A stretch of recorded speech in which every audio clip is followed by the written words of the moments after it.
Hello everyone, it's Blaze, and welcome back to another Josh Shorter video. This time we're reacting to the top 10 best games of 2025. We reacted to its top 10 worst moments of gaming in 2025, but he decided to do this instead as a basically something better for the year. So without delay, let's start this thing. Every year after I make a fails list, I get some of the same comments telling me, you should make a top 10 wins list. Hey Josh, if you're watching this, have the gaming wins list come out on Christmas. Well, guess what? Your wish is granted! Sorta. When we started drafting the wins list, it became overpopulated with this game was really freaking good. So we just went, screw it. This year, after going over the lowest How many of the games lows have I from the played gaming or industry, want to play? figured it was time to wash the bad taste out of our mouths by looking over some of the best games of the past year. Though, full disclosure, I ranked all these games based on how much I liked them. Chances are that some of your favorites will rank lower than you were hoping for, maybe even your most favorite. But just know that despite my knack for unpopular opinions, I think all of these games are good in their own right. So please be nice in the comments. I'll think about it. I was about to say, it better not. Mario Kart World better not be. Oh, yep. I will say I was definitely loved the game. It's just way too difficult for my liking. Okay. Before any of you come at me with fire and brimstone and pitchforks for putting Silk Song at the bottom of the list and credit this game was robbed at the Game Awards, It was. make one thing perfectly clear. Hollow Knight and Silk Song are just not for me. It's not anything wrong with the game, mostly. Although, because it is not a me game, it has to go on the bottom. But hey, that's still on the list, so let's get back to the game. While released to glowing praise, Silksong does seem to have a few shared complaints amongst the fan Way base. too hard. First of all, why does it seem like everything does double damage? I know it's not actually everything, but come on! Not that much in Hollow Knight did double damage, but it seems like every room of Silksong there's something that hits you twice as hard. In fact, many players collectively complained about its difficulty so much that Team Cherry made a few patches to make things more tolerable.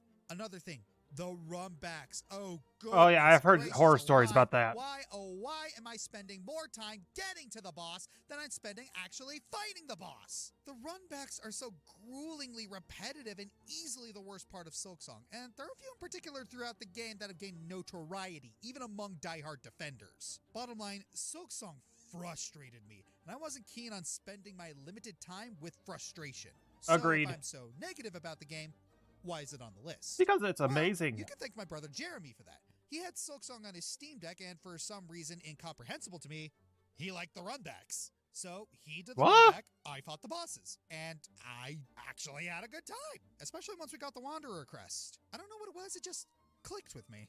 And as with any proper sequel, Silksong takes a slew of things that Hollow Knight excelled at and takes them even further. The movement and combat of the game is smoother than ever, now with customizable crests that change how you parry or attack. The world is enormous, giving the player all the more playtime to explore and enjoy the title, and this is before any kind of DLC or Pantheons come out. Of course, the absolutely Which will soon. stunning visuals, now even more so, and beautiful music by Christopher Larkin are back and ready for some artistic indie game action. Silksong took the world by storm on its September release date, breaking all kinds of download records and crashing every single eShop on every platform. Oh, that was awesome. Freaking golly, this game was wanted like none other. Maybe not quite as incredible in my eyes, but it's no mystery that the wait was well worth it for hundreds of thousands of people. It's only a matter of time 7 before years. Silksong's DLC, Sea of Sorrow, comes out.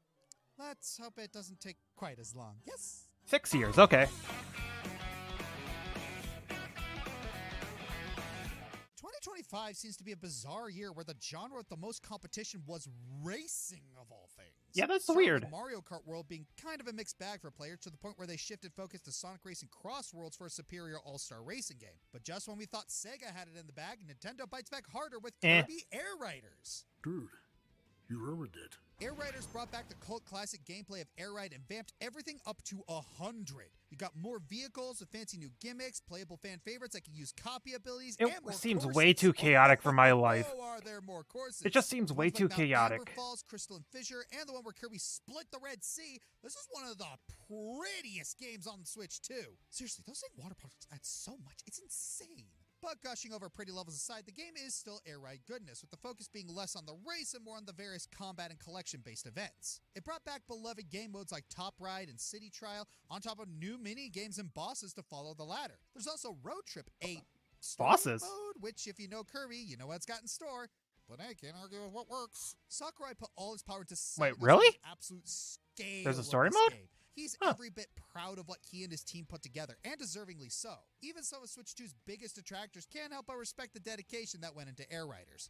Unfortunately, there is one problem. What Air is it? Riders came out after Mario and Sonic's respective games, so the hype of a new-gen racer had already been saturated by those two, and Air Riders kinda took the brunt of my burnout. Hey, calm down. I still do think this is the best of the three games. It's just I probably would have liked it more if it came out first. I can't overstate enough how this Yeah, game I agree there. encapsulates the best of the first one and so much more. The fact that it took such a niche title from the series and made it one of the most celebrated games today will always be an amazing feat. Yeah, the game just never... To me, the game definitely feels a little too much color, too much going on, too much stimulation to the point where it feels overwhelming to me. So, to be honest, that's a game that I feel like I'm never going to really play because just as a result of that. The Hyrule Warriors series, what looks like a simple crossover, but I don't know. Okay, it is the correct quality. It just felt so terrible all of a sudden. Zelda and Dynasty Warriors boast some really excellent blending between the two franchises in terms of characters and gameplay. The original 2014 Hyrule Warriors was a really promising start, but slightly criticized for being a little repetitive. 2020 brought forth Age of Calamity, which actually expanded the lore for Breath of the Wild while balancing each character's playstyles. Though the Okay, frame rate took a bit. I need to see if it's the quality here, because oh my gosh, why is it so And in bad? 2025, the series made its first major debut on the Switch 2 with Age of Imprisonment. Set during the imprisoning war in Tears of the Okay, Kingdom, yeah. Zelda ends up going back in time and meeting her ancestors. Now she must aid her predecessors in sealing away Ganondorf once and for all, or at least until the plot demands him to wake up again. Right off the bat, the game is keeping Seriously, up the can't they tradition stop of going back to letting Zelda Ganondorf? stand on her own 2 feet without Link. We finally see her going toe-to-toe with Ganondorf, and this time, they gave her a lightsaber! That alone Wait, makes it really? worth the price of admission. Sure, they can't kill him, but it really highlights how far we've come since the days of yore when Zelda was just a damsel in distress. As for the gameplay itself, yeah, it's still got a repetitive problem here and there, but that doesn't detract from the enjoyment factor. You got dozens of characters to choose from alongside Zelda, including more of the original sages and a boatload of newbies. Each has unique playstyles, movesets, and the game even rewards you for switching characters and trying out new pairs. I genuinely love this because it's encouraging you to add more variety to your gameplay. If I had to nitpick one thing about Age of Imprisonment, it would have to be the lack of side convos. I really wish we got more of these characters interacting, or at least had voiced dialogue during missions. Yeah, that's We the had one a problem with lot of Nintendo. new characters Use who look voice actor. awesome and have interesting backstories and personalities, and yet we know nothing about them. A lot of the story is hidden in the battle dialogue, which gets unnoticed in the heat of the fight, as well as side mission text, which people don't read because they want those skill upgrades. The game really needed something similar to the Fire Emblem supports. Despite all that, what we did get was a really nice chapter in the ever-expanding Zelda lore, because yes, while Age of Calamity's placement is ambiguous, this one is considered canon and tied to Tears of the Kingdom. Don't worry, bro. This is canon. Oh, Things keep say getting uncle, that updated was a like good this, episode. Then we got a bright future ahead for the Zelda franchise. You hear that, Sony? You got one shot. Nintendo's trusting you. One shot.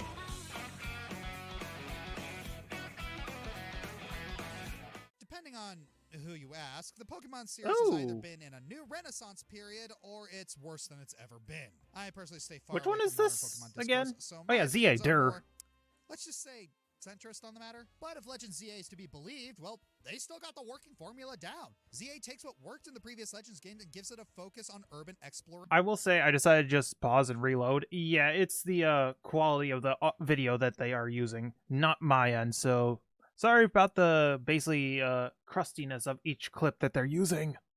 With a return to X and Y's Kalos region, ZA takes place entirely within one massive sprawling city, and its take on Lumios expands it to have Seriously, so they much couldn't have life used and better character quality that videos. simply running around the place feels fun. But what's a city without its inhabitants? And ZA has one of the most charming and standout casts of any Pokemon game. You've been on social media, you've seen how much people love Canary and Corbeau, and Jacinth. Well, Jacinth haunts my nightmares. The battle theme's good though. But that's one side of the coin because ZA's battle system is phenomenal. Instead of being turn-based, ZA opts for a more action-oriented approach where battles happen in real time. And oh, by the way, Mega Evolutions are back, and they nearly doubled the amount of existing Megas. Some were including good, plenty some of were fan bad. Favorites. Finally, Unova gets more Megas than just Audino. At last, Kalos gets plenty of Megas to its name, and they are plot relevant. Remember Zygarde? Yeah, his Mega has a giant cannon and is packing 216 special attack. This isn't just the normal way of Damn. Pokemon Z. This is Pokemon Gun. There are so many ways I could sing the praises of this game. The infrequent jank here and there is offset by just how much ZA does well. And that's not even getting into the Mega Dimension DLC. And yeah, look, Nintendo's pricing is always going to be a hot topic, but if you can look Money. past it, Mega Dimension is addictive and adds insane replay value to an already stuffed game. Now, Game Freak, do not take Megas away from us again. Poor Flygon. Monster Hunter and I had a pretty rocky start. I enjoyed Rise, but the mechanics were pretty overwhelming and weren't taught the best. I really wanted to get into this franchise and experience all the amazing fights I talked about, like Fatalis, and get it. So I How many tried again Fatalis with are Rise. there? Capcom really wanted this game to be as appealing as possible, streamlining the hunts, having a bigger focus on story, all while keeping the same amazing gameplay and environmental detail that the series is known for. And they did a great job. Maybe too good of a job. Veteran What do you fans mean? thought the game was too easy and the quest too streamlined. Personally, I didn't mind since what I loved about the game the most was the actual monster hunts. I loved spending time figuring out what weapon worked best for me. I love the set pieces of each of the Apex fights. I love the struggle with Guardian Arkveld, and that final boss still gives me chills. It made for a very satisfying experience that I was able to share with friends thanks to the crossplay they finally implemented. High Rank Sweet. gave its That's own cool. fun with figuring out what builds worked for stronger monsters and adjusting my setup accordingly to the situation. I get that the older Monster Hunter games were more complicated, but this acts as a really good entry point, making me want to go back to the older games at some point. I know the game has seen a decline in players towards the end of the year due to concerns about the PC performance, amongst other things, but as a PS5 Wait, what player other and a things? newer fan, I never really noticed these complaints. Gummy. Even if I sometimes needed help from a certain Verdant Arachnid, arcade buff, and dual blade wielding co-writer. Hey, I accidentally fought Gypsaros with a thunder weapon and won. So honestly, I'm calling myself a true hunter at this point. Yeah, whatever he said. I don't know Monster Hunter, to be honest. We now return to the Avengers in the office. I may have ragged on Telltale Games for trying to recapture lightning in a bottle after the success of The Walking Dead, but honestly, the Telltale format was great for storytellers who want people to interact with the story they create. We truly lost something special when Telltale closed its doors in 2018. Not long after Telltale's closure, several key staff would partner with former Night School and Ubisoft staff to launch ad hoc games. Several years later, in 2025, they would partner with Critical Role. I think I know what they are. Dispatch. Yep, this one. Workplace comedy set in a world of comic book superheroes, Dispatch is an episodic adventure game starring Robert, formerly known as Beckerman, as he takes a job as a dispatcher for superheroes. Only he's stuck with villains turned superheroes. Ha! Along the way, he interacts with several different heroes with unique powers, and the player has to She's make hot. decisions on the state of his relationships, which all affect the story in some way. Now, admittedly, the game's humor is very Critical Role. I like to bust after every big bust, you know. Sounds like loads of fun. What? I actually stopped watching Vox Machina a few episodes in because the crassness got too obnoxious. The mature content might sound like a deal breaker for people, but that's Wait, not to say was that there a Dispatch nip is slip? devoid Oh my. of artistic merit. The game does have an emotional core, and the writers do a great job making you care about these characters. And when the game gets emotional, oh boy, does it get emotional. I won't spoil anything here because the story is absolutely worth experiencing blind. Both the comedic and dramatic moments are made even better thanks to the stacked cast of VAs. You got Aaron Paul, Laura Bailey, Aaron Yvette, Jeffrey Wright, and even YouTubers Jacksepticeye and Voice Critical, who have both Wow. streamed the game on their respective channels. So sorry, Charlie. It's really awesome to see internet folks get their moment in the spotlight once in I a only while. know the Hey, latter Tom, two. Call me. We'll work for views. But what really makes Dispatch such a great Wait, game what is- was that? Hey, Ad Hoc, call me. We'll work for views. Make this one Josh's character. Nightlight. But what really makes Dispatch such a great game is the gameplay itself. You have to work actual shifts where you dispatch heroes to different areas on the Superhero Dispatch Network map. You have to think strategically about which heroes would be best suited to what task or what event. Additionally, you have hacking minigames where you have to navigate pathways and complete QuickTime events. If you're looking for a game that takes you back to the Telltale format of dialogue trees and decision making, while I've never been a fan of those, so I'm never going to play it. You have to give Dispatch a try. 2025 was certainly a great year for story-rich titles, and if you can stomach all the Critical Role humor, the game will satiate that craving for more dialogue-driven games that you've had since 2018. Oh, while we're on the topic of story-rich gaming in 2025... Ooh, what are they going to do for number 4? Claire Obscure. Ah. Claire Obscure. Claire Obscure. Expedition 33. Expedition 33. Claire Obscure. Expedition 33.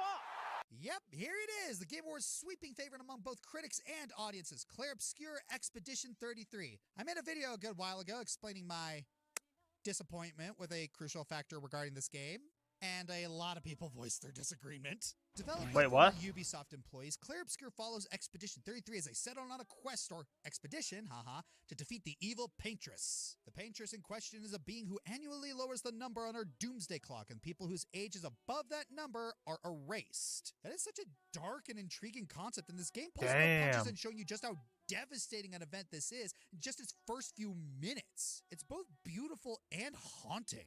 The story continues to pull on your heartstrings as you go on this expedition to see if there's any way to prevent what feels like inevitable doom for the people of Lumiere. Along the way, we get some of the standard turn-based RPG fares, so if you're a fan of games like Final Fantasy or Trails, you'll absolutely want to check this one out for yourself. And if you like listening to good music when fighting enemies, this I like that. Soundtrack is a contender for best video game soundtracks ever. But okay, elephant in the room, why is this number 1?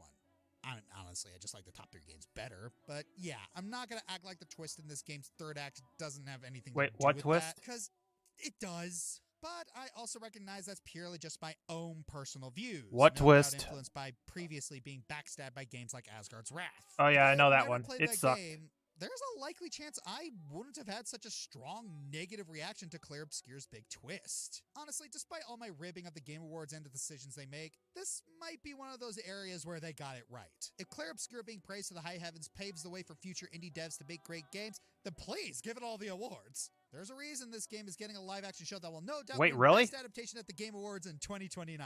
Over the most deserving winner, Last of Us Season 6. Yeah, Last of Us really just needs to die off. So what's better than Claire Obscure for me? Like you even needed to ask. Tell me. Oh, Final Fantasy? I have no clue what this game is.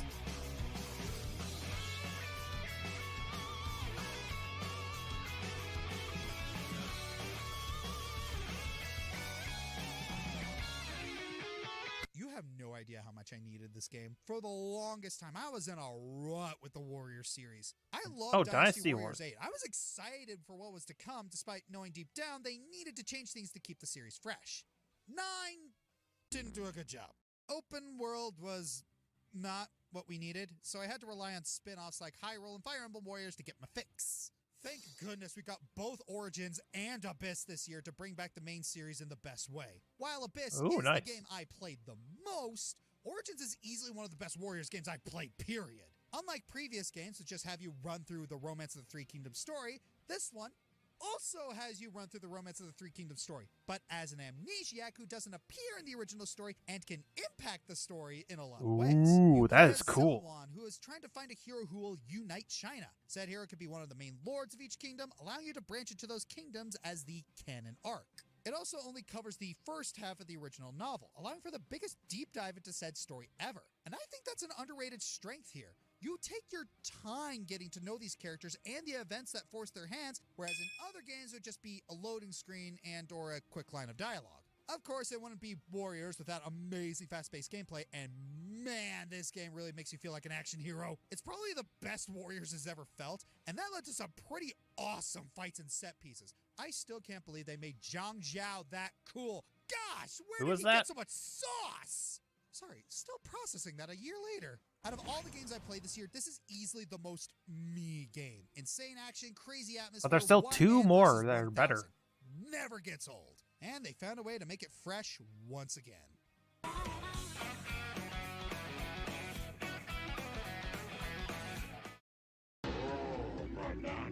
It's been so long since we had a main series Donkey Kong game, and even longer since we've had a proper 3D one, and boy, the wait was worth it! Well, Donkey Kong Bonanza lacks the narrative depth or emotional storytelling of other games this year, it more than makes up for in spectacle and fun. Nintendo took a good look at what made Mario Odyssey work and decided, you know where we should take this next? Let a big ape break everything. And the result is this beautiful game. Move on. I've been really wanting to play This that. is the game you want to get a Switch 2 for. Playing as DK and just getting to break everything in sight is just viscerally satisfying feeling before even getting to the Bonanza transformations. Oh yeah, the Bonanzas make DK bigger, faster, and stronger too. And all of them make that destruction in DK's movement options expand further and further. And you know what? The fan service in this game is 10 out of 10. The developers of this game took elements of every Dixie rare DK and and pulled Diddy. them all together into this. From the tiniest of references to Cranky. that finale, after 18 years, the king has returned. Sure, that DLC is overpriced, but Bonanza's foundation is so rock solid that depending on the person, you might be able to look past that. Because what No. a love letter this is to Donkey Kong's entire history. Bonanza didn't need to go this hard. It didn't need to be this good. But it's a literal So King King Rool is the main villain again? That's the Donkey Why? Kong series for the foreseeable future. Welcome back, old friend. Let's hope you stay with us. We'll never see him again. Warriors Abyss. Absolutely the game I played the most this year. It's my comfort game and time waster. Slime Rancher 2. Sometimes you just want to escape the harshness of real life and wrangle obnoxiously cute slimes a second time. Doom the Dark Ages.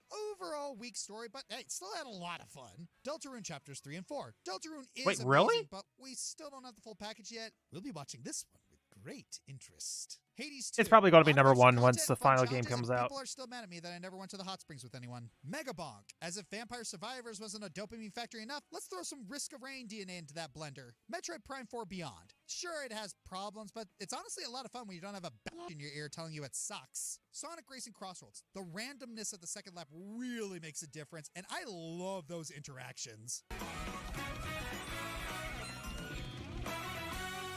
And now, what is number 1? At last, we come to the MVP of 2025, an eerie, atmospheric mystery game. Ooh, where interacting with Amanda world the is Adventure? spectacular, Let's go! And nothing stays the same for very long. I am, of course, referring to Blueprints. What? Why did you even waste my time? In this overlooked gem, you have just inherited your eccentric uncle's vast mansion and fortune, but only if you can find the elusive Room 46. It's a combination of gameplay elements that, for all intents and purposes, shouldn't work. It's a slow-paced, first-person puzzle roguelike with resource management. Like any good roguelike, there's randomness, but also strategy. For example, you got 45 rooms to explore, but you're only allowed a certain amount of steps each day. At the end of each day, when your steps replenish, the rooms change locations. You're What? essentially laying out the blueprints for your house each and every day. Some rooms can offer you more steps, some rooms can offer you coins, other rooms take coins, and some require more than just one room to truly progress. Along with the journey through the mansion itself, you'll also be solving the This big does not mysteries along found- the way, this does including not the seem victim's fun. origins and what happened to our mother. Blueprints ended up nominated for several Game of the Year awards and even won 2 in the Indie Game Awards. Well deserved, I might add, because this game is phenomenal. I think what I like most about this game is what it represents. It harkens back to the olden days of puzzle games where you actually had to write things down. I hated You those. experiment, discover strategies, discover plot and story slowly through clues and environmental storytelling. It's got a great atmosphere, one that you can easily get lost in along the way. You go crazy looking for clues that you sometimes fall into red herrings, and that's half the fun. It wanted to No, challenge it's its not. players in a way that other companies might not be willing to try nowadays. You see EA or Ubisoft trying such No. an intricately thought out title? First, Never stop will. cheating on their homework. Now, is it for everyone? Not really. Sometimes you just need to unwind and shut your brain off with a game, and that's perfectly fine. Encouraged even. But if, like me, you want a title that isn't afraid to challenge you and sharpen your problem-solving skills, I don't mind puzzle games. Like, I've played my fair share of puzzle games, and I really did enjoy them, but the way he's describing this, it does not sound that enjoyable, to be honest. Like, honestly, this one I think was on my want list because it seemed interesting, but straight up now I'm going to straight up remove it because it does not seem that fun of a game, to be honest. The fact that you're only given 26 steps, and trying to figure out the puzzle to a room is so stupid. Like, what? Then I definitely recommend it. Creator Tonda Ross had a dream of developing a game that he himself would enjoy, and it managed to attract a crowd. That alone earns it the Game Crown of 2025. I'm Congrats. Josh Gorton. Now that we've looked into the best of gaming in 2025, I'm going to catch a movie to unwind. Video game movie titles. Iron Lung.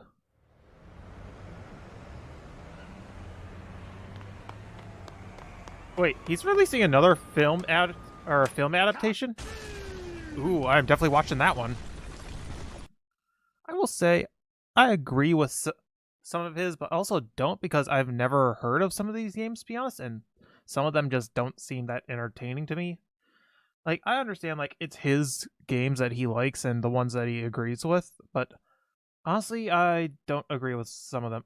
I do think Bonanza seems like fun. Like, I've been meaning to play that game, and Silk Song definitely, it seems like a fun game. It really is, but it is so goddamn hard.